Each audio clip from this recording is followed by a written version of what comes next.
Electrochemistry chapter continue பண்ணலாங்க. இப்போ இந்த எலக்ட்ரோகெமிஸ்ட்ரி சாப்டர்ல நம்ம பார்க்கக்கூடியது என்னன்னா, எதை பத்தி பார்க்க போறோம்னா,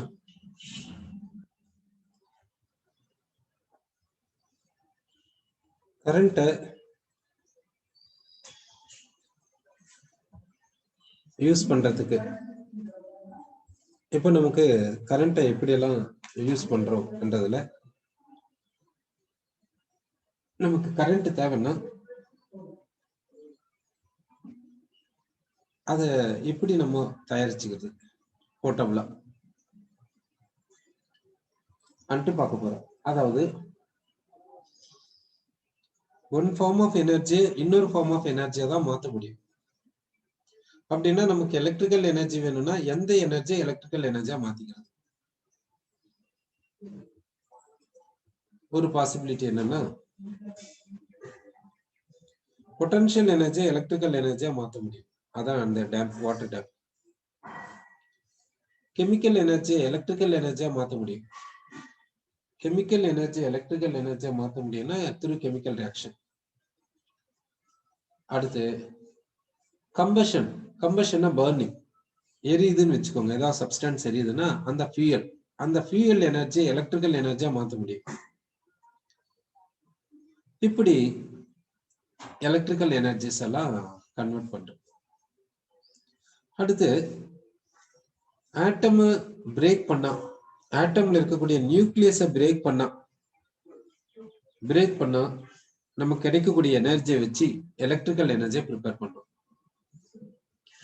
இப்படி பல விதத்துல எலக்ட்ரிக்கல் எனர்ஜியை நம்மளால ப்ரிப்பேர் பண்ண முடியும். அதாவது wind energy into electrical energy, இது போல பல விதத்துல எலக்ட்ரிக்கல் எனர்ஜியை நம்ம ப்ரிப்பேர் பண்றோம். இந்த எலக்ட்ரோகெமிஸ்ட்ரியில நம்ம பார்க்கக்கூடியது என்னன்னா,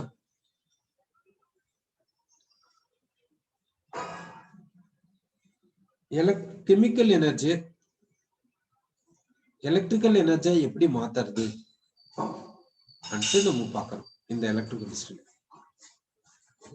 அந்த மாத்தக்கூடிய அந்த டிவைஸுக்கு பேரு தான் என்னன்னு சொல்றோம்னா கேல்வானிக் செல்ஸ் சொல்றோம். சரி, அடுத்து இந்த சாப்டர்ல பார்க்கக்கூடியது என்னன்னா, எலக்ட்ரிக்கல் எனர்ஜி எப்படியெல்லாம் யூஸ் பண்ணிக்கலாம் அன்றதை பத்தி பார்க்க போறோம். எலக்ட்ரிக்கல் எனர்ஜி எப்படியெல்லாம் யூஸ் பண்ணிக்கலாம் அன்றதுல நம்ம பார்க்கக்கூடியது என்னன்னா, இந்த சாப்டர்ல எலக்ட்ராலிசிஸ் அதை பார்க்கறோம். இதுல அப்படின்னா இந்த சாப்டர்ல நம்ம பார்க்கக்கூடியது என்னன்னா, ஒன்னு கேல்வானிக் செல், இன்னொன்னு எலக்ட்ரோலைட்டிக் செல். இந்த ரெண்டு தாங்க பார்க்க போறோம். அப்போ இந்த எலக்ட்ரோகெமிஸ்ட்ரி சாப்டர்ல இருக்கக்கூடியது என்னன்னா, ஒன்னு கேல்வானிக் செல் இருக்குது, அடுத்து எலக்ட்ரோலைட்டிக் செல் இருக்குது. இந்த ரெண்டு இருக்குது. இப்போ கேல்வானிக் செல் எடுத்துக்கினாலும் சரி, எலக்ட்ரோலைட்டிக் செல் எடுத்துக்கினாலும் சரி, காமனா தேவைப்படுறது என்ன, எது இதெல்லாம் தேவைப்படுது? அதுக்கு எலக்ட்ரோலைட்டிக் செல்லுக்கு என்ன சொல்றோம்னா எலக்ட்ராலிசிஸ் என்று சொல்றோம். இது வரைக்கும் நம்ம சில எலக்ட்ராலிசிஸ் ப்ராசஸ் எல்லாம் பார்த்திருக்கோம். எலக்ட்ராலிசிஸ்னாவே நமக்கு என்னென்ன வேணும்? ஒரு கேத்தோடு வேணும், ஒரு ஆனோடு தேவைப்படுது, ஒரு எலக்ட்ரோலைட்டிக் செல் தேவைப்படுது, எலக்ட்ரோலைட்டிக் வெசல், எலக்ட்ரோலைட், இதெல்லாம் தேவைப்படுது. சோ கேல்வானிக் செல் இருந்தாலும் சரி, எலக்ட்ரோலைட்டிக் செல்லுனாலும் சரி, என்னென்ன தேவைப்படுதுன்னு பாத்தீங்கன்னா, ஆனோடு வேணும், கேத்தோடு வேணும், எலக்ட்ரோலைட் வேணும், எலக்ட்ரோலைட்டிக் வெசல் வேணும். இது போல காமனா தேவைப்படுது. சரி, இப்ப ஆனோடு வேணும்னு சொல்றேன்ல, கேத்தோடு வேணும்னு சொல்றேன்ல, எதுக்காக இந்த ஆனோடு கேத்தோடு எல்லாம்? ஃப்ளோ ஆஃப் எலக்ட்ரான்ஸ்க்காக. கரண்ட் பாஸ் ஆகணும்னா கரண்ட் பாஸ் ஆகுதுன்னு சொல்றோம். அப்படின்னா என்ன சொல்றோம்? ஃப்ளோ ஆஃப் எலக்ட்ரான்ஸ் அப்படி சொல்லுவோம். இல்ல flow of energy, energy transfer அப்படி சொல்லுவோம். இப்போ எனர்ஜி டிரான்ஸ்பர் ஆகிறதுக்கும் சரி, இல்ல எலக்ட்ரான்ஸ் ஃப்ளோ ஆகிறதுக்கும் சரி, ஒரு மீடியம் இருந்தா தானே ஃப்ளோ ஆகும். அதுதான் யாருன்னா, அதுக்குதான் நம்ம என்ன எடுத்துக்கிறோம்னா எலக்ட்ரோட்ஸ் எடுத்துக்கிறோம். சரி, ஒரு செல்லுன்னா அது கேல்வானிக் செல்லா இருக்கட்டும், இல்ல எலக்ட்ரோலைட்டிக் செல்லா இருக்கட்டும், எது வேணாலும் இருக்கட்டும், மினிமம் 2 போல்ஸ் வேணும். நீங்க பேட்டரியில கூட பார்த்திருப்பீங்க, இன்வெர்டர்ல பார்த்திருப்பீங்க, வால் கிளாக்ல போடுற பேட்டரியில பார்த்திருப்பீங்க. எந்த பேட்டரி வேணாலும் பாருங்க, அதுல 2 போல்ஸ் இருக்கும். ஒன்னு வந்து பாசிட்டிவ் போலாவும், இன்னொன்னு நெகட்டிவ் போலாவும். அப்போ ஒரு பார்ட் ஆனோடாவும், இன்னொன்னு கேத்தோடாவும் ஆக்ட் ஆகும். எந்த ஒரு செல் எடுத்துக்கினாலும் சரி, அதுல நமக்கு தேவை வந்து ஒரு ஆனோட், ஒரு கேத்தோட். மினிமம் நீட் வந்து இது. மினிமம் ஒரு ஆனோட் எடுத்துக்கணும், மினிமம் ஒரு கேத்தோட் எடுத்துக்கணும். அப்படின்னா ஒரு செல்லுன்னா கண்டிப்பா ஆனோடும் கேத்தோடும் ரெண்டும் சேர்ந்ததுதான் ஒரு செல். அப்போ ஆனோட மட்டும் என்ன சொல்லலாம், ஆஃப் செல், பாதி செல்லுன்னு சொல்லலாம். கேத்தோட மட்டும் என்ன சொல்லலாம், அது ஒரு பாதி செல், ஆஃப் செல். இது ரெண்டும் சேர்ந்ததுதான் cell, either galvanic cell or electrolytic cell. அப்படின்னா இப்போ நம்ம என்ன எதை பத்தி சொல்றோம்னா ஆஃப் செல் பத்தி சொல்றோம். இந்த ஆஃப் செல் என்றது என்னன்னா, இது ஆனோடா இருக்கலாம், இல்ல கேத்தோடா இருக்கலாம். இது ஜெனரலா என்னன்னு சொல்லனா எலக்ட்ரோட் என்று சொல்லலாம். இதை ஜெனரலா என்ன சொல்றோம்னா எலக்ட்ரோட் என்று நம்ம சொல்றோம். இப்போ எந்தெந்த எலக்ட்ரோட்ஸ் எல்லாம் இருக்குது, எப்படி எல்லாம் எலக்ட்ரோட்ஸை நம்ம யூஸ் பண்றோம் அன்ட்டு பாத்தீங்கன்னா, எந்த மாதிரி டைப் ஆஃப் எலக்ட்ரோட்ஸ் எல்லாம் யூஸ் பண்றாங்க, எப்படி எப்படி இருக்குது என்றதை பத்தி இப்போ நம்ம பார்க்க போறோம். இப்போ இந்த எலக்ட்ரோட்ல டைப்ஸ்ல பாத்தீங்கன்னா, ஒரு டைப் எப்படி வரும்னாக்கா metal ion electrode, metal ion electrode, இது ஒரு டைப்.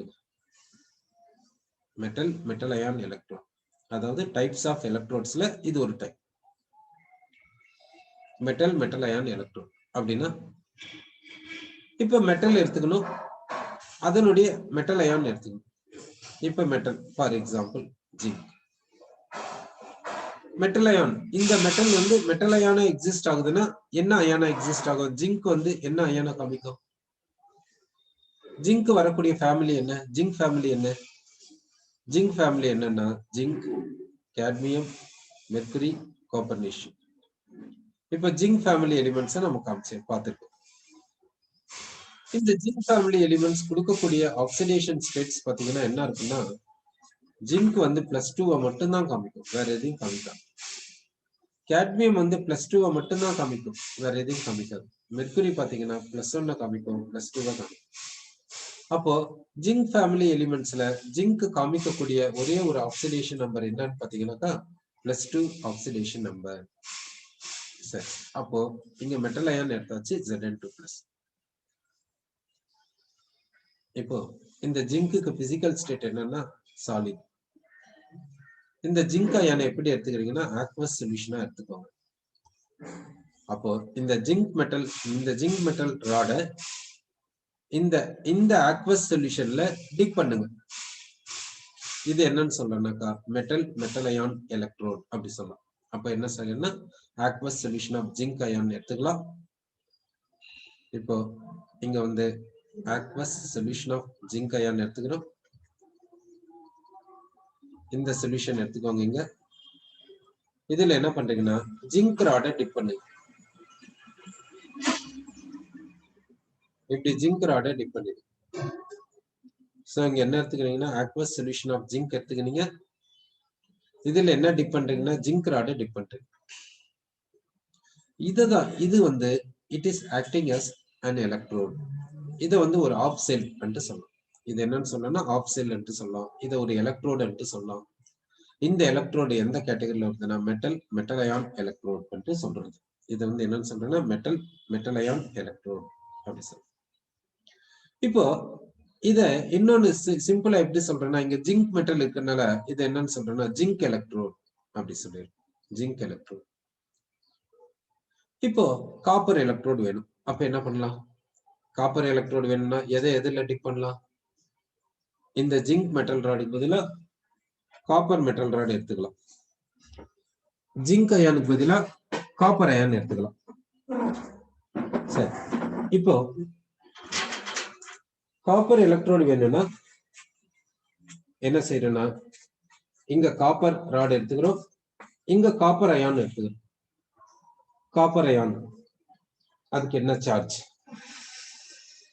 அதுக்கு என்ன ஆக்சிடேஷன் நம்பர், அப்ப காப்பர் ஃபேமிலி எலிமெண்ட்ஸ் என்ன, அது என்ன கொடுக்கும் ஆக்சிடேஷன் நம்பர்ஸ், அது கொடுக்கக்கூடிய ஆக்சிடேஷன் நம்பர்ஸ் என்ன பாத்தீங்கன்னா, காப்பர் ஃபேமிலியில காப்பர், சில்வர், கோல்டு, ரான்ஜெனியம் காப்பர் ஃபேமிலியில இருக்கக்கூடிய எலிமெண்ட்ஸ்.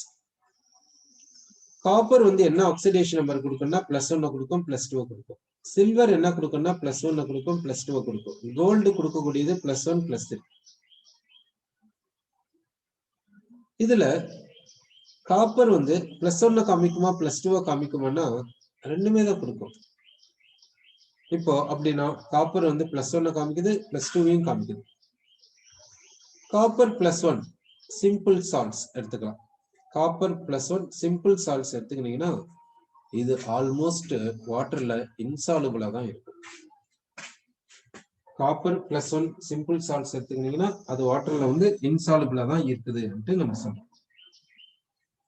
அடுத்து காப்பர் +2 சிம்பிள் சால்ட்ஸ் எடுத்துக்கிட்டீங்கன்னா அது வாட்டர்ல எப்படி இருக்குதுன்னா சாலுபிளா இருக்கும். காப்பர் +2 சிம்பிள் சால்ட்ஸ் எடுத்துக்கிட்டீங்கன்னா வாட்டர்ல சாலுபிளா இருக்கும். இதே காப்பர் +1 காம்ப்ளெக்ஸ்ல எடுத்துக்கிட்டீங்கன்னா, காம்ப்ளெக்ஸ் சால்ட்ஸ்ல எடுத்துக்கிட்டீங்கன்னா அது வாட்டர்ல சாலுபிளா இருக்கும். For example K3Cu Cl 4 times இந்த காம்ப்ளெக்ஸ் எடுத்துக்கலாம். இந்த காம்ப்ளெக்ஸ்ல காப்பருக்கு ஆக்சிடேஷன் நம்பர் என்னன்னா +1. இந்த காம்ப்ளெக்ஸ் சால்ட்ட இது வந்து காம்ப்ளெக்ஸ் காம்பவுண்ட். இத வாட்டர்ல டிசால்வ் பண்ணீங்கன்னா என்ன கிடைக்கும்னா K+ அயான்ஸ் கிடைக்கும் 3 டைம்ஸ். அடுத்து கிடைக்கக்கூடிய அயான் என்னன்னா காம்ப்ளெக்ஸ் அயான் CuCN 4 டைம்ஸ் 3-. இந்த அயான் தான் கிடைக்கும். இந்த காம்ப்ளெக்ஸ் அயான் அக்வஸ் சொல்யூஷன்ல எக்ஸிஸ்ட் ஆகுது. அப்படின்னா Cu+ காம்ப்ளெக்ஸ்ல இருக்கும்போது வாட்டர்ல சாலுபிளா இருக்கு. அதே Cu+ சிம்பிள் சால்ட்டா இருந்துச்சுன்னா இன்சாலுபிளா இருக்கு. ஆனா Cu+2 சிம்பிள் சால்ட்ஸ் பாத்தீங்கன்னா வாட்டர்ல சாலுபிளா இருக்கு. அப்படின்னா காப்பர் எலக்ட்ரோடு வேணும்னா இந்த இடத்துல காப்பர் எடுத்துக்கலாம், இந்த இடத்துல என்ன எடுத்துக்கலாம்னு யோசிச்சு பாருங்க. சோ இப்ப நம்ம எங்களுக்கு போறோம்னா காப்பர் எலக்ட்ரோடுக்கு போறோம். காப்பர் எலக்ட்ரோடு வேணும்னா காப்பர் ராட் எடுத்துக்கிறோம். இந்த காப்பர் ராட அக்வஸ் சொல்யூஷன்ல நம்ம டிப் பண்ணணும். காப்பர் எலக்ட்ரோடு என்னன்னா காப்பர் மெட்டல் ராட அக்வஸ் சொல்யூஷன்ல டிப் பண்ணணும். Aqueous solution of metal ion. இந்த மெட்டல் அயான் என்ன, எந்த மெட்டல் அயானை இங்க எடுத்துக்குவீங்க? Aqueous solution of metal ion தானே வேணும். என்ன நம்ம டிஸ்கஸ் பண்றது என்ன, மெட்டல் அயான் எலக்ட்ரோட். இப்போ காப்பர் எலக்ட்ரோடு எடுத்துக்கணும். காப்பர் ராட் எடுத்தாச்சு. இங்க சொல்யூஷன்ல மெட்டல் அயான்ஸ் இருக்கணும். என்ன மெட்டல் அயான் எடுத்துக்கலாம். So we can take Cu+2. So என்ன மெட்டல் அயான் எடுத்துக்கிறோம்னாக்கா Cu+2 எடுத்துக்கிறோம். ஏன்னாக்கா Cu+2 சிம்பிள் சால்ட்ஸ் தான் வாட்டர்ல சாலுபிள். ஏன்னா Cu+ சிம்பிள் சால்ட்ஸ் வந்து வாட்டர்ல இன்சாலுபிள். இன்சாலுபிளா இருக்கும்போது எப்படி எடுக்கிறது? அப்போ Cu+2 எடுத்துக்கிறோம் நம்ம சொல்றோம். அதாவது ஜெனரலா எடுத்துக்கிறது. அப்போ காப்பர் எலக்ட்ரோடுனாவே நம்ம என்ன பண்ணனா காப்பர் ராட காப்பர் அயான் சொல்யூஷன்ல டிப் பண்ணுங்க. காப்பர் அயான்னா Cu+2 aqueous solution of Cu+2ல டிப் பண்ணுங்க. இப்போ சில்வர் எலக்ட்ரோடு எடுத்துக்கலாம். சில்வர் எலக்ட்ரோடு வேணும்னா சில்வர் மெட்டல் ராட aqueous solution of சில்வர் அயான்ல டிப் பண்ணணும். சில்வர் எலக்ட்ரோடு வேணும்னா. சோ இப்போ வந்து சில்வர் எலக்ட்ரோடு எடுத்துக்கலாம். சோ சில்வர் எலக்ட்ரோடு வேணும்னா என்ன பண்றீங்கன்னா சில்வர் மெட்டல் ராட aqueous சொல்யூஷன்ல டிப் பண்றீங்க. aqueous சொல்யூஷன்ல டிப் பண்றீங்க. எந்த aqueous சொல்யூஷன்ல டிப் பண்ணுவீங்க யோசிச்சு பாருங்க. இப்போ சில்வருக்கு பாத்தீங்கன்னா ஆக்சிடேஷன் நம்பர் +1 +2 காமிக்குது. ஜெனரலா சில்வர் கொடுக்கக்கூடிய ஆக்சிடேஷன் நம்பர் என்னன்னா +1 தான். +2 வந்து எப்படி இருக்குன்னா அன்ஸ்டேபிளா இருக்கும், அது இல்லாம ரேரா இருக்கும். +1 தான் ஜெனரலா இருக்கும். எங்க பாத்தீங்கன்னா சிம்பிள் சால்ட்ஸ்லயும் சரி, காம்ப்ளெக்ஸ் சால்ட்ஸ்லயும் சரி. சிம்பிள் சால்ட்ஸ், காம்ப்ளெக்ஸ் சால்ட்ஸ்ல பாத்தீங்கன்னா சில்வர் வந்து +1 தான் ஜெனரலா காமிக்கும், +2 வந்து ரேர். சரி, அப்படின்னா இப்போ இங்க aqueous சொல்யூஷன் ஆஃப் சில்வர் எடுத்துக்கணும். என்ன எடுத்துக்கலாம் யோசிச்சு பாருங்க. +1 எடுத்துக்கலாமா, +2 எடுத்துக்கலாமா, திங்க் பண்ணி பாருங்க. இப்போ கோல்டு எலக்ட்ரோடு எடுத்துக்கலாம். கோல்டு எலக்ட்ரோட்ல பாத்தீங்கன்னாக்கா கோல்டு மெட்டல் ராட் எடுத்துக்கின்னு aqueous சொல்யூஷன் ஆஃப் கோல்டு அயான்ல டிப் பண்ணணும். aqueous சொல்யூஷன் ஆஃப் கோல்டு அயான்னா +1 எடுத்துக்கலாமா, +3 எடுத்துக்கலாமான்னு பாத்தீங்கன்னா +1 ஸ்டேபிள், +3 ஸ்டேபிள். +1 எக்ஸிஸ்ட் ஆகுது, +3 எக்ஸிஸ்ட் ஆகுது. அப்போ கோல்டு எலக்ட்ரோடு வேணும்னா எப்படி எடுத்துக்கணும்னு யோசிச்சு பாருங்க. சரி, இப்போ என்ன பார்க்க போறோம்னா சில்வர் எலக்ட்ரோட். சில்வர் எலக்ட்ரோடு வேணும்னா சில்வர் மெட்டல் ராட எதுல டிப் பண்றோம்னாக்கா Ag+ அயான்ஸ்ல டிப் பண்றோம். aqueous சொல்யூஷன் ஆஃப் Ag+ அயான்ல டிப் பண்றோம். இப்போ கோல்டு எலக்ட்ரோடு வேணும்னா என்ன செய்யறோம்னா கோல்டு மெட்டல் ராட aqueous சொல்யூஷன்ல நம்ம டிப் பண்ணணும். எந்த aqueous சொல்யூஷன்ல டிப் பண்ணணும்? இந்த Au இந்த மெட்டல் அயானுக்கு ஆக்சிடேஷன் நம்பர் என்ன இருக்கு? இப்போ கோல்டு எலக்ட்ரோடு வேணும்னா கோல்டு மெட்டல் ராட aqueous சொல்யூஷன்ல டிப் பண்ணும். அந்த aqueous சொல்யூஷனுக்கு அந்த அங்க இருக்கக்கூடிய மெட்டல் அயான் என்ன? Au+1 Au+3 என்ன எடுத்துக்கலாம்? கோல்டு பாத்தீங்கன்னா என்ன காமிக்கணும்? +1 ஆக்சிடேஷன் நம்பரை காமிக்கும், +3 ஆக்சிடேஷன் நம்பரை காமிக்கும். ரெண்டுமே ஸ்டேபிள் தான், ரெண்டுமே எக்ஸிஸ்ட் ஆகுது. +1 எக்ஸிஸ்ட் ஆகுது, +3 எக்ஸிஸ்ட் ஆகுது, ரெண்டுமே ஸ்டேபிள் தான் கோல்டுக்கு. இதுவும் aqueous சொல்யூஷன்ல எக்ஸிஸ்ட் ஆகுது, இதுவும் aqueous சொல்யூஷன்ல தான் எக்ஸிஸ்ட் ஆகுது, ரெண்டுமே எக்ஸிஸ்ட் ஆகுது. அப்போ கோல்டு எலக்ட்ரோடு வேணும்னா கோல்டு மெட்டல் ராட aqueous சொல்யூஷன்ல டிப் பண்ணணும். எந்த aqueous சொல்யூஷன்ல டிப் பண்ணலாம்? +1 +3 பாத்தீங்கன்னா உங்களுக்கு எது வேணுமோ அதை எடுத்துக்கோங்க, அவ்வளவுதான். +1 வேணும்னா +1 எடுத்துக்கோங்க, இல்ல +3 வேணும்னா +3 எடுத்துக்கோங்க. அதுக்கு தகுந்த மாதிரி கெமிக்கல் ரியாக்ஷன்ஸ் என்னவோ அதை பார்த்துக்கணும். சரி, இப்போ இந்த இடத்துல நம்ம என்ன பார்த்துக்கணும், மெட்டல் அயான் எலக்ட்ரோட்ல ஜிங்க் எலக்ட்ரோடு எடுத்துக்கணும். இந்த ஜிங்க் எலக்ட்ரோடு வேணும்னா ஜிங்க் மெட்டல் ராட் எடுத்துக்கணும். அதை மெட்டல் ராடை வந்து aqueous சொல்யூஷன் ஆஃப் ஜிங்க் அயான்ல டிப் பண்ணணும். இப்ப நமக்கு ஜிங்க் அயான் வேணும்னா ஏதாவது ஒரு சால்ட் எடுத்துக்கணும். சால்ட் தான் ஜிங்க் அயானை கொடுக்கும். ஜிங்க் அயான் வேணும்னா அதனுடைய கரஸ்பாண்டிங் காம்பவுண்ட் எடுத்துக்கினாதான் நமக்கு ஜிங்க் அயான் கிடைக்கும். ஜிங்க் அயான் தனியா எக்ஸிஸ்ட் ஆகாது. அப்போ அதனுடைய கரஸ்பாண்டிங் காம்பவுண்ட்னா இந்த ஜிங்க் அயானுடைய காம்பவுண்ட்ஸ் எப்படி இருக்கும்? சால்ட்ஸா இருக்குமா, பேஸா இருக்குமா, ஆசிட்ஸா இருக்குமா, எப்படி இருக்கலாம்? இப்ப ஜிங்க் அயான் நமக்கு வேணுங்க, aqueous solution of zinc ion வேணும்னா அதனுடைய காம்பவுண்ட் எடுத்துக்கினாதான் நமக்கு ஜிங்க் அயான் கிடைக்கும். இப்ப இதனுடைய காம்பவுண்ட்னா அந்த காம்பவுண்ட் எப்படி இருக்கும்? ஆசிடா இருக்கலாமா, இல்ல பேஸா இருக்கலாமா, இல்ல சால்ட்டா இருக்கலாமா, எப்படி இருக்கலாம்?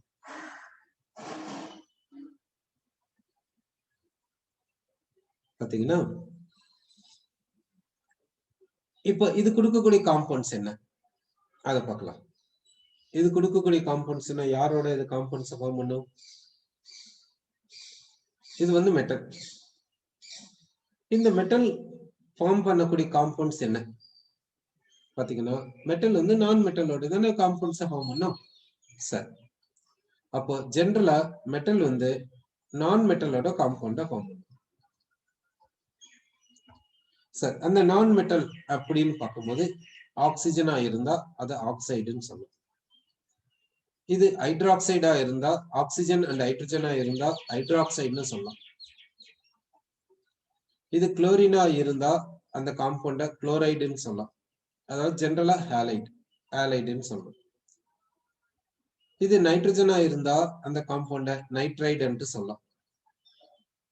இங்க சல்பர் அண்ட் ஆக்சிஜன் இருந்துச்சுன்னா சல்பேட்னு சொல்லலாம். இது போல எத்தனையோ விதத்துல சொல்லலாம். சோ சல்பேட், அது போல நைட்ரேட், கார்பனேட், கார்பனேட், இது போல நம்ம சொல்றோம். அடுத்து பைகார்பனேட், பைகார்பனேட், அடுத்து sulphide,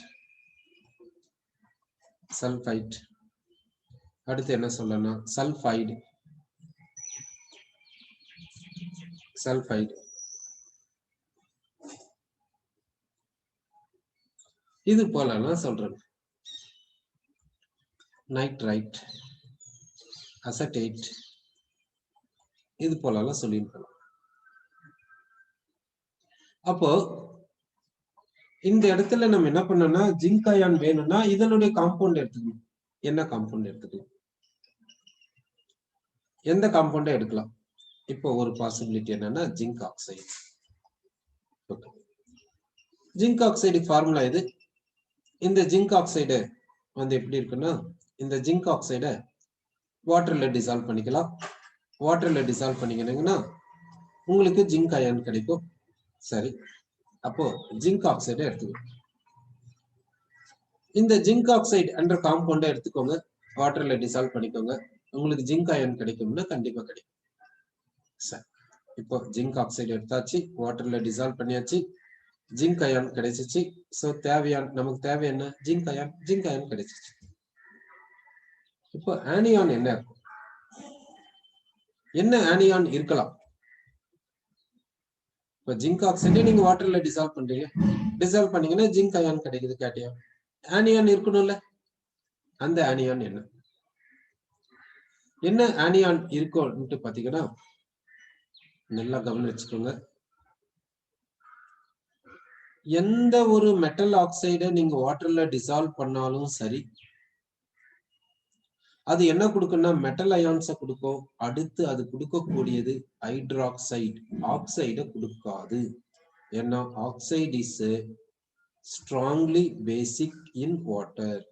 strongly basic in water அப்படின்னா இந்த ஆக்சைடு வாட்டர்ல போன உடனே வாட்டர் கிட்ட இருந்து H+ வாங்கிக்கின்னு இது OH- மாறிடும். வாட்டர் H+ கொடுத்ததுனால இப்போ வாட்டர்ல ரிமைனிங் என்னன்னா OH-.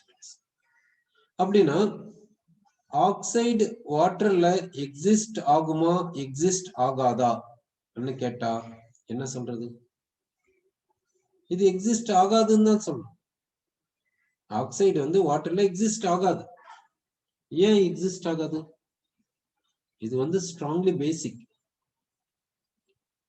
வாட்டரை பார்த்த உடனே வாட்டர் கிட்ட இருந்து H+ வாங்கிக்கணும், OH- மாறி. சோ எந்த ஒரு மெட்டல் ஆக்சைடா இருக்கட்டும், எந்த ஒரு நான் மெட்டாலிக் ஆக்சைடா இருக்கட்டும், அதை வாட்டர்ல டிசால்வ் பண்ணீங்கன்னா கண்டிப்பா அதுல இருக்கக்கூடிய ஆக்சைடு ஹைட்ராக்சைடா மாறிடும். சரி, அப்படின்னா இப்போ ஒரு மெட்டல் ஆக்சைடு எடுத்துக்கலாம், சோடியம் ஆக்சைடு. இதை வாட்டர்ல டிசால்வ் பண்ணா என்ன ஆகும்? இந்த ஆக்சைடு ஹைட்ராக்சைடா தானே மாறும். ஓகே, அப்படின்னா சோடியம் ஹைட்ராக்சைடு. அது போல ஜிங்க் ஆக்சைடை வாட்டர்ல டிசால்வ் பண்ணா ஜிங்க் ஹைட்ராக்சைடு.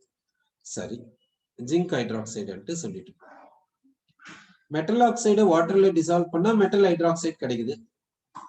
நான் மெட்டாலிக் ஆக்சைடை வாட்டர்ல டிசால்வ் பண்ணா என்ன கிடைக்கும்? சப்போஸ் சல்பர் ட்ரை ஆக்சைடு எடுத்துக்கோங்க, இதை வாட்டர்ல டிசால்வ் பண்ணுங்க, இது கூட ஹைட்ராக்சைடா கொடுக்கும். இது வந்து சோடியம் ஆக்சைடு வாட்டர்ல டிசால்வ் பண்ணா சோடியம் ஹைட்ராக்சைடு, இது வந்து பேஸ். ஆனா சல்பர் ட்ரை ஆக்சைடு வந்து பேசிக் ஆக்சைடு கிடையாது, இது அசிடிக் ஆக்சைடு தானே. சல்பர் ட்ரை ஆக்சைடு வந்து அசிடிக் ஆக்சைடா இருக்கும்போது இது எப்படி ஹைட்ராக்சைடை கொடுக்கும்? இது கொடுக்காது. ஆனா இதுல இருக்கக்கூடிய ஆக்சிஜன் வந்து OH தான் மாறும். அதனாலதான் இது என்னன்னு சொல்றோம்னா ஆக்சி ஆசிட் நம்ம சொல்றோம். ஆக்சி ஆசிட்னா இதுல இது வந்து H+ கொடுக்கும், இது ஆசிட், அதனால இது H+ கொடுக்கும். அந்த H+ யாரோட பாண்டிங்ல இருக்குன்னா ஆக்சிஜனோட தான் பாண்டிங்ல இருக்கும். அப்படின்னா இங்க இருக்கிறது OH குரூப் தான் இருக்கும். அந்த OH குரூப் தான் H பிளஸ் கொடுக்கும். இதுல OH குரூப் இருக்குது. இது வாட்டருக்கு H பிளஸ் கொடுக்குமே தவிர OH மைனஸ் கொடுக்காது. அப்படின்னாக்கா அசிடிக் ஆக்சைடா இருந்தாலும் சரி, பேசிக் ஆக்சைடா இருந்தாலும் சரி, வாட்டர்ல டிசால்வ் பண்ணா அந்த ஆக்சிஜன் OH குரூப்பா மாறிடும் அன்ட்டு தெரியுது. சரி, நியூட்ரல் ஆக்சைடா இருந்தா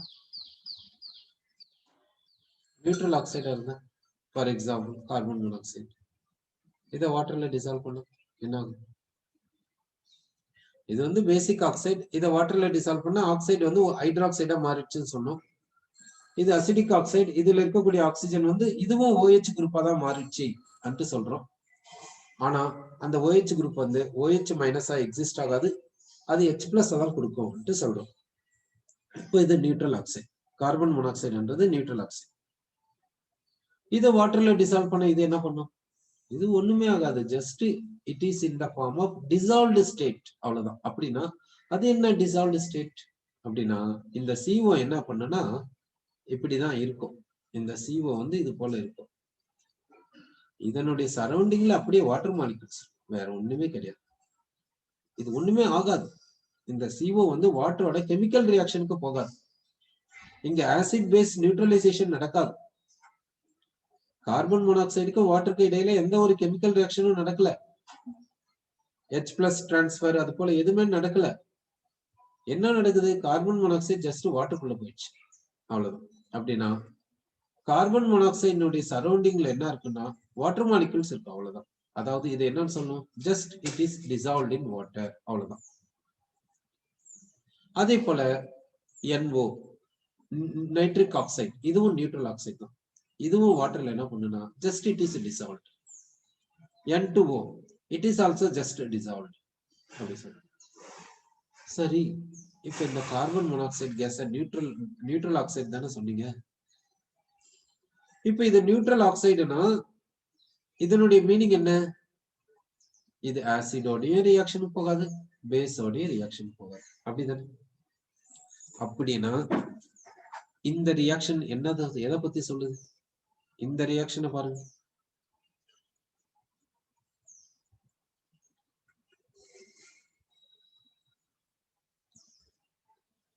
இது என்ன? Sodium formate. Carbon monoxide gas sodium hydroxide solid heat பண்ணா சோடியம் ஃபார்மேட் வருது. இதை டைலூட் HCl ஓட ட்ரீட் பண்ணா ஃபார்மிக் ஆசிட் வருது. இப்போ எப்படி வந்துச்சு? அதாவது இதெல்லாம் பாத்தீங்கன்னா ஜஸ்ட் நார்மல் கண்டிஷன்ல நடக்கக்கூடியது. சோடியம் ஆக்சைடு எடுத்து ஜஸ்ட் வாட்டர்ல போடுங்க, சோடியம் ஹைட்ராக்சைடு வரும். சல்பர் ட்ரை ஆக்சைடு ஜஸ்ட் வாட்டர்ல பாஸ் பண்ணுங்க, சல்பரிக் ஆசிட் வரும். ஆனா கார்பன் மோனாக்சைடு கேஸ் ஜஸ்ட் வாட்டர்ல பாஸ் பண்ணீங்கன்னா ஜஸ்ட் டிசால்வ் தான் ஆகுமே தவிர இது போல ஃபார்ம் ஆகாது. இது நியூட்ரல் ஆக்சைடு தான். இது ஆசிடோட பேஸோட ரியாக்ஷனுக்கு போகாது நார்மல் கண்டிஷன்ல. ஆனா இங்க சோடியம் ஹைட்ராக்சைடோட ரியாக்ஷனுக்கு போகுது. எப்போ? சோடியம் ஹைட்ராக்சைடை சாலிடா எடுத்துக்கின்னு ஹீட் பண்ணணும். அப்படி பண்ணாதான் இப்படி மாறுது, நார்மலா மாறுது. நார்மலா ஆசிட் பேஸ் ரியாக்ஷன்னா அது எப்படி நடக்கும்னாக்கா நார்மல் கண்டிஷன்லயே நடக்கும். ஜஸ்ட் ஆசிட பேஸ்ல மிக்ஸ் பண்ணீங்கன்னா அது உங்களுக்கு என்ன கொடுத்துருனாக்கா ஜஸ்ட் சால்ட் அண்ட் வாட்டர் கொடுக்கும். ஆனா இந்த கார்பன் மோனாக்சைடு கேஸ் அப்படி கிடையாது. இது நியூட்ரல் ஆக்சைடா இருக்கனால இது ஆசிடோடையும் பேஸோடைய ரியாக்ஷனுக்கு போகாது.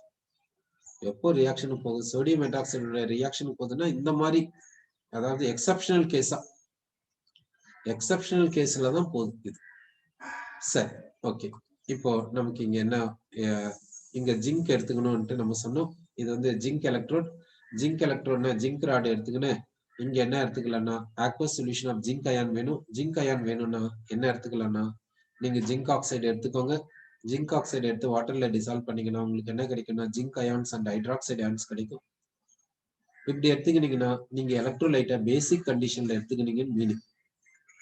அடுத்து ஜிங்க் ஹைட்ராக்சைடு எடுத்துக்கலாம், ஜிங்க் குளோரைடு எடுத்துக்கலாம், ஜிங்க் நைட்ரைடு எடுத்துக்கலாம், ஜிங்க் சல்பேட் எடுத்துக்கலாம், ஜிங்க் நைட்ரைட். பாத்தீங்கன்னா இந்த zinc nitrite எடுத்துக்கலாமான்னா it is insoluble in water. அப்படின்னா என்ன? இது வந்து நைட்ரேட் தானே. ஓகே, இது நைட்ரேட். இந்த நைட்ரேட் எடுத்துக்கலாம், இந்த நைட்ரேட் எடுத்துக்கலாம். சரி, ஜிங்க் கார்பனேட் எடுத்துக்கலாம்னா இது வந்து வாட்டர்ல இன்சால்வபிள். எந்த ஒரு மெட்டல் கார்பனேட் எடுத்தாலும் அது வாட்டர்ல இன்சாலுபிளா தான் இருக்கும், அல்காலி மெட்டல் கார்பனேட்ஸை தவிர. அப்போ கார்பனேட் எடுக்கக்கூடாது. இதுவே இன்சாலுபிள்னா இது எப்படி ஜிங்க் அயனை கொடுக்கும்? கொடுக்காது இல்ல. சரி, பைகார்பனேட். பைகார்பனேட் எடுத்துக்கலாம். சல்ஃபைட். சல்ஃபைட்னாவே இது வந்து எப்படி இருக்கும்னு பாத்தீங்கன்னாக்கா இன்சாலுபிளா தான் இருக்கும் வாட்டர்ல. எந்த ஒரு சல்ஃபைட் எடுத்துக்கினாலும் வாட்டர்ல அது இன்சாலுபிளா தான் இருக்கும், அல்காலி மெட்டல் சல்ஃபைட்ஸை தவிர. அப்போ சல்ஃபைட் எடுக்கக்கூடாது. நமக்கு தேவை ஜிங்க் அயான். அது வாட்டர்ல டிசால்வ் ஆனதானே நமக்கு ஜிங்க் அயான் கிடைக்கும். அப்போ சல்ஃபைட், ஜிங்க் சல்ஃபைட் எடுத்துக்கின்னு அது வாட்டர்ல இன்சாலுபிள் ஆனும் போது அது டிசால்வ் ஆகாது. அப்போ எப்படி உங்களுக்கு ஜிங்க் அயான் கிடைக்கும்? கிடைக்காது இல்ல. அதனால சல்ஃபைட் எடுக்கக்கூடாது. சரி, சல்ஃபைட், ஜிங்க் சல்ஃபைட் எடுத்துக்கலாமான்னா எல்லா சல்ஃபைடும் வாட்டர்ல இன்சாலுபிள், அல்காலி மெட்டல் சல்ஃபைட்ஸை தவிர. அப்போ இது வாட்டர்ல இன்சாலுபிளா இருக்கும்போது ஜிங்க் சல்ஃபைட் எடுத்துக்கின்னு ஜிங்க் அயான் கிடைக்குமா? கிடைக்காது. அப்ப எடுக்காதீங்க. அடுத்து நைட்ரைட். எல்லா நைட்ரைட்டும் வாட்டர்ல இன்சாலுபிள், அல்காலி மெட்டல் நைட்ரைட்ஸை தவிர. அப்ப இதை எடுக்கலாமான்னா இதை எடுக்கக்கூடாது. ஜிங்க் அசிட்டேட் எடுத்துக்கலாம். அப்போ நமக்கு என்ன தேவைப்படுதுன்னா aqueous solution of zinc ion தேவைப்படுதுன்னா அப்ப இந்த இடத்துல என்ன எடுத்துக்கணும்னாக்கா ஜிங்கினுடைய காம்பவுண்டை எடுத்துக்கணும். அந்த காம்பவுண்ட் எப்படி இருக்கலாம்னா பேசிக்கா இருக்கலாம், இல்ல சால்ட்டா இருக்கலாம். சாலுபிள் காம்பவுண்டை எடுத்துக்கணும். சாலுபிள் காம்பவுண்டை எடுத்துக்கின்னு ஜிங்க் அயான் எடுத்துக்கலாம். ஜிங்க் அயான் நமக்கு தேவை, அதனால சாலுபிள் காம்பவுண்டை எடுத்துக்கோங்க. ஜிங்க் காம்பவுண்ட் சாலுபிள் காம்பவுண்டை எடுத்துக்கோங்க நம்ம சொன்னோம். சரி, அப்போ இந்த இடத்துல ஜிங்க் சல்பேட் சொல்யூஷன் எடுத்துக்கலாமா? எடுத்துக்கலாம். அது என்ன கொடுக்கும்? Zinc ion and sulphate ion கொடுக்கும் சொல்லுங்க. இப்போ இப்படி பார்த்துக்கலாம். இந்த காப்பர் எலக்ட்ரோட் இங்க இந்த aqueous solution of copper ion என்ன எடுத்துக்கலாம்? காப்பர் சல்பேட் எடுத்துக்கோங்க, காப்பர் நைட்ரேட் எடுத்துக்கோங்க, இது போல எடுத்துக்கலாம். அது காப்பர் அயன் கொடுக்கும். இந்த இடத்துல என்ன எடுத்துக்கலாம்? சில்வர் நைட்ரேட் எடுத்துக்கோங்க. இப்போ இந்த Ag+ அந்த இடத்துல இந்த இடத்துல சில்வர் எலக்ட்ரோட்ல நமக்கு aqueous solution of Ag+ வேணும். என்ன எடுத்துக்கலாம்? சில்வர் ஆக்சைடு எடுத்துக்கலாமா? பாத்தீங்கன்னா சில்வர் ஆக்சைடு வாட்டர்ல இன்சாலுபிள். சில்வர் ஆக்சைடு வந்து வாட்டர்ல இன்சாலுபிள், அப்ப எடுக்க முடியாது. சரி, சில்வர் ஹைட்ராக்சைடு எடுத்துக்கலாமா? சில்வர் ஹைட்ராக்சைடு இஸ் அன்ஸ்டேபிள், அது உடனே டீகம்போஸ் ஆயிட்டு சில்வர் ஆக்சைடு கொடுக்கும், அப்ப வேண்டாம். சில்வர் ஹாலைட்ஸ் எடுத்துக்கலாமா? Silver chloride, silver bromide, silver iodide எடுத்துக்கலாமா?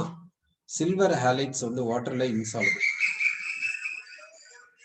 சில்வர் புளூரைடு வந்து ஃபேர்லி சாலுபிள். ஆனா புளூரின் இருக்குதுனாவே நம்ம அது வேற கெமிக்கல் ரியாக்ஷன் போயிடும், அதனால புளூரினை ஜென்ரலா பேச மாட்டோம். ஹாலைட்ஸ்னாவே ஜென்ரலா குளோரைட், புரோமைட், அயோடைடு தான் மென்ஷன் பண்றோம்னு அர்த்தம், புளூரைடு கிடையாது. ஏன் புளூரைடு கிடையாதுன்னா புளூரைடினுடைய பிஹேவியர் குளோரைட், புரோமைட், அயோடைட கம்பேர் பண்ணும்போது டிஃப்ரெண்டா இருக்கும். அதனால அப்போ இங்க எதை பத்தி பேசுறோம்னா ஹாலைடுனா குளோரைட், புரோமைட், அயோடைட பத்தி பேசுறோம். அது வாட்டர்ல இன்சாலுபிளா இருக்குது. அதாவது silver chloride, silver bromide, silver iodide வாட்டர்ல இன்சாலுபிளா இருக்கறனால அது வேண்டாம். சரி, சில்வர் நைட்ரைடும் வேண்டாம். சில்வர் சல்பேட் வாட்டர்ல இன்சாலுபிள். சில்வர் சல்பேட் வாட்டர்ல இன்சாலுபிள், எடுக்க முடியாது. சில்வர் நைட்ரேட், எந்த ஒரு நைட்ரேட் வேணாலும் எடுத்துக்கோங்க, எந்த மெட்டல் நைட்ரேட் வேணாலும் எடுத்துக்கோங்க, அது வாட்டர்ல சாலுபிளா இருக்கும். Alkali metal nitrates, D block nitrates, F block nitrates, P block nitrates, எந்த நைட்ரேட்ஸ் வேணாலும் எடுத்துக்கோங்க, அது வாட்டர்ல சாலுபிளா இருக்கும். அப்போ சில்வர் நைட்ரேட் எடுக்கலாம்னா இதுதான் எடுக்கணும், ஏன்னா மற்றது எல்லாமே இன்சாலுபிள் வந்திருக்கும். சில்வர் கார்பனேட் இன்சாலுபிள் ஏற்கனவே சொல்லியாச்சு. அடுத்து பைகார்பனேட், இந்த பைகார்பனேட்ஸை எடுக்கலாம். சல்பைட் இன்சாலுபிள் எடுக்க முடியாது, sulphide insoluble, nitrite insoluble, acetate, silver acetate insoluble, silver acetate insoluble, silver acetate insoluble. அப்போ சில்வர் அசெட்டேட் எடுக்க முடியாது. அப்படின்னா சில்வர்னு சொன்னாவே எலக்ட்ரோலைட் என்ன எடுப்போம்னா நோ டவுட் சில்வர் நைட்ரைட். நல்லா கவனம் வச்சுக்கோங்க, சில்வர் எலக்ட்ரோடு வேணும்னா சில்வர் ராட எந்த சொல்யூஷன்ல டிப் பண்ணணும்னா சில்வர் நைட்ரேட் சொல்யூஷன்ல தான் டிப் பண்ணணும், வேற வழி கிடையாது. அதாவது இது எதுக்கு எக்ஸாம்பிள், மெட்டல் அயான் எலக்ட்ரோடுக்கு தான். இது எலக்ட்ரோட்ஸ்ல எத்தனையோ டைப்ஸ் இருக்குது, அதுல ஒரு டைப் என்னன்னா மெட்டல் அயான் எலக்ட்ரோட். அந்த கேட்டகரியில வரக்கூடிய சில்வர் எலக்ட்ரோடுக்கு என்ன பண்ணணும், சில்வர் மெட்டல் ராட சில்வர் நைட்ரேட் சொல்யூஷன்ல தான் டிப் பண்ணணும். சரி, இப்போ நமக்கு என்ன ஒரு ஐடியா வந்துச்சுன்னா, மெட்டல் அயான் எலக்ட்ரோட்ல மெட்டல் ராட அதனுடைய எலக்ட்ரோலைட்டிக் சொல்யூஷன்ல டிப் பண்ணணும் தெரியுது. அந்த எலக்ட்ரோலைட்டிக் சொல்யூஷனை எப்படி செலக்ட் பண்ணணும்ன்றது நம்ம பார்த்துருக்கோம். இப்போ சில்வர் எலக்ட்ரோடு வேணும்னா சில்வர் மெட்டல் ராட சில்வர் நைட்ரேட் சொல்யூஷன்ல டிப் பண்ணணும், அப்படி நமக்கு ஒரு ஐடியா வந்து. சப்போஸ் கேட்மியம் எலக்ட்ரோடு வேணும்னா கேட்மியம் மெட்டல் ராட கேட்மியம் நைட்ரேட் சொல்யூஷன்ல டிப் பண்ணணும் ஐடியா வந்துருக்கு. சரி, அப்போ என்ன பண்றீங்கன்னாக்கா, electrode suppose metal ion electrode கொடுத்துருக்காங்கன்னா அந்த மெட்டல்ல சாலிட்ல எடுத்துக்கோங்க. மெட்டல் அயான் வேணும் போது என்ன பண்ணணும், எலக்ட்ரோலைட் எடுத்துக்கணும், சாலுபிள் காம்பவுண்ட் எடுத்துக்கணும், சாலுபிள் காம்பவுண்ட எலக்ட்ரோலைட்டா எடுத்துக்கலாம்.